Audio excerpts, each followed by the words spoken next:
how when you get to that point that real estate makes sense, how to do it. If you're single, you're better off. This program is built for a single man or woman. And women have it easier. And I'm jealous. So we have the founder. And I've said countless times that, and I mentioned it, I believe, last night, that reading books is not taking action. And we used to go around, how many personal development books have you read? We had a gal, this was the 90s, that had spent $250,000 on personal development. Courses, books, whatever. $250,000, which is about $300,000 now, or $350,000 now. And she had gone to see everybody from Tony to Jay to you name it, and she's been there. But she took action. And when I met her, she probably was worth, I don't know, 5 or 6 or maybe even $10 million. And when she went out, when she exited, she was worth, 50 or 60 million. But we don't ask that anymore because it's not germane, it's not relevant. Other than for a few people after we'll get through 7 or 8 of you, you'd start thinking, I better not tell them. And you'd only say 2 or 3, you'd lie to make yourself look better, or not as stupid as the people that already told me. So 99% of all those exercises that we did, this is before webinars. We don't do it anymore because I didn't get the truth. The seminar is based on the questions that you answered in your personal information. If you lied about that, it would take the whole class to lie. So if you conspired, all got together and lied, but that hasn't happened yet. Yet, I say. But when I ask you, what's the highest performance thing you ever did? And you listed. Some of you said, Zippo, nothing. Coming here. What's the highest performance thing your significant other or your wife or whatever you call them, partner? Zippo. Or she got a master's degree in finance. Great. What's the highest performance thing your father and mother? Nothing. For those of you that have children that are old enough, your children, nothing. So if it's nothing and nothing and nothing and nothing, the chances of you doing anything high performance are 0. Does everybody understand that? Is everybody's English good enough? I have a question about McDonald's real estate model. You have a question about what? McDonald's real estate model. So I know we're not supposed to buy real estate Correct. in the beginning. So what about later down the road? Well, we're not down the road, are we? Okay. I'm going to say at least 100 times, just follow the motherfucking steps. Or I'll say, just follow the damn steps. Or just follow the steps. And you're going to ask me sometime, one of you is going to get a light bulb off in your head, you're going to have an epiphany. And what's the biggest reason that the kids fail? They don't follow the fucking steps. Real estate is not in the first step. It's not in the first 7 steps the first time around. Andreas has made 20 acquisitions, more or less. He's yet to buy any real estate with any of them. He's got enough equity in the holding company now to use that as the equity that, without somebody having to write a check for money. But he still has it. And again, the reason that it doesn't work with the real estate, as I give you the example of the dental practice, is because there's not enough free cash flow to cover the debt service on the property, the real estate. There is enough cash flow to cover the income derived, or the EBITDA, free cash flow on the actual practice itself. And we teach you in 2 or 3, 4 days how, when you get to that point that real estate makes sense, how to do it. But it's not any time before the 7th or 8th acquisition, if you follow the steps. If for those of you that are going to go elephant hunting, starting off, which the probability of your success goes way down, elephant hunting, going off. We have kids doing 20. The one good-looking chick I told you about did $18 million deal, her first deal. Took her 805 days. So if you want to wait 805 days, you do the maths, how long that is. But her first deal, she got fairly rich up her first deal. But see, when he saw that opportunity, he jumped on it. Everybody in this room has passed up an opportunity to being rich and you didn't jump on it. I'm going to tell you later on, when we're not on film, how I fucked up with Nike, how I fucked up with Microsoft, and how I fucked up with the McMahon's world the wrestling shit. All three of those, I could have gotten on the ground floor.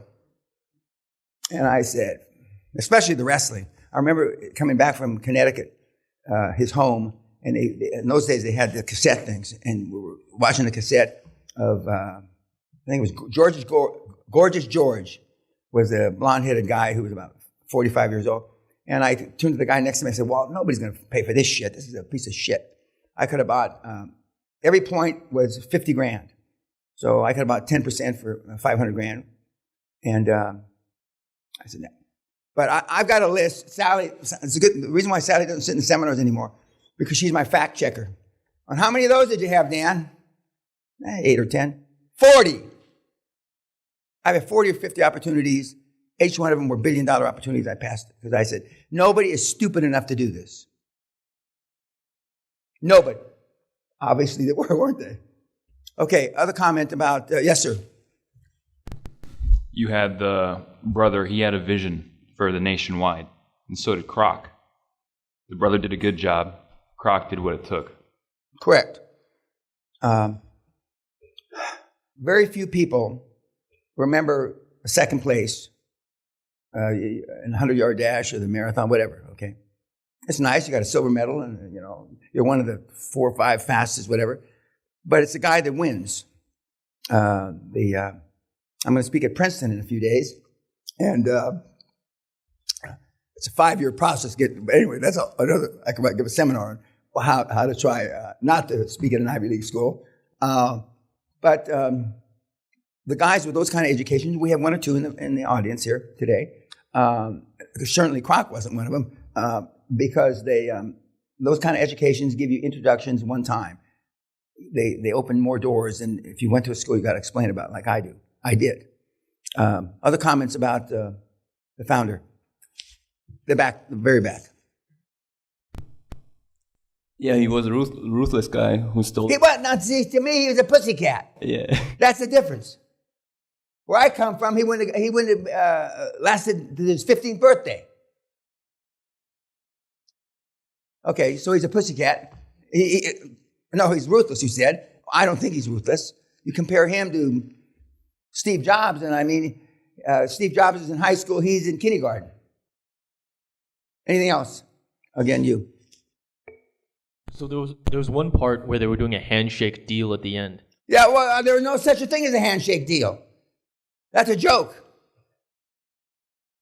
Bruce Whipple and I still have a handshake deal it's almost 29. No, next month it's 29 years old. But most, that's a joke. It's a joke. I mean, those days of handshake deals, even Andrew Carnegie, before him, they weren't worth a shit. They're good when it's convenient for both sides to honor them.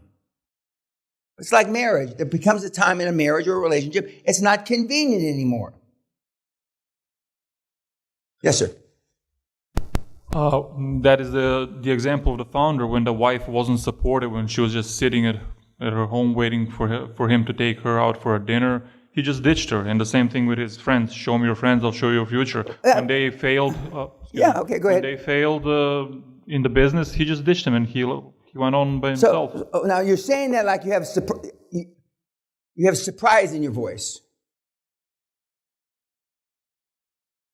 That's why I say we have over a 60% divorce rate.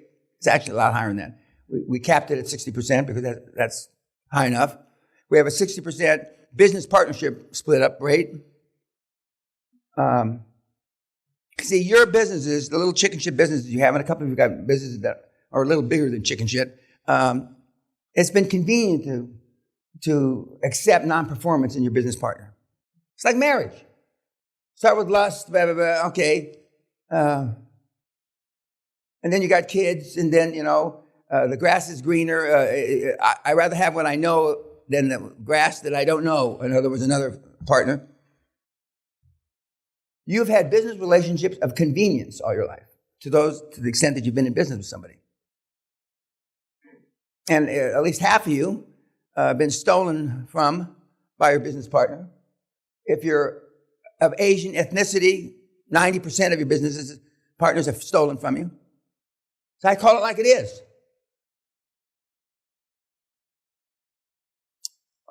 How many employees do you have with your brim thing? About 8. Okay. I met him many, many years ago. I was trying to figure out this morning.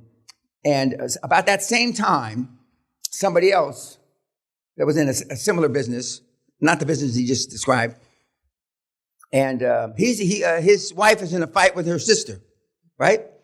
I love when sisters turn on sisters. It gives me an erection. I love when daughters turn on fathers. I mean, I get off, literally. Shoot my sperm to that table. I mean, I get off on that because that's really what life is. Cain versus Abel. But you don't want to admit it. The sooner you come to the realization that either you're Cain or Abel, the sooner you have the potential to be up there.